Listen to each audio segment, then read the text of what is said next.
সাতক্ষীরায় 2 কেজি ভারতীয় খ্রিস্টান মেয়ে 4 বোতল মদসহ একজনকে আটক করেছে বিজিপি। বৃহস্পতিবার দিবাগত রাতে তাকে কাকডাঙ্গার সীমান্তবর্তী এলাকা থেকে আটক করা হয়। আটককৃত নাম ইমন, সে কলারোয়া উপজেলার সোনাবাড়ি এলাকায় আব্দুল সালামের ছেলে।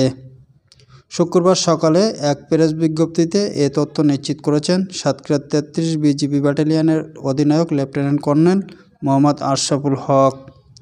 তিনি আরও জানান, প্রাথমিক অনুসন্ধানে জানা যায় আটককৃত আসামির নামে এর আগেও কলারোয়া থানায় 2টি মাদক মামলা রয়েছে। এ ঘটনায় মাদকসহ আসামিকে কলারোয়া থানায় হস্তান্তর করে তার বিরুদ্ধে মামলা করা হয়।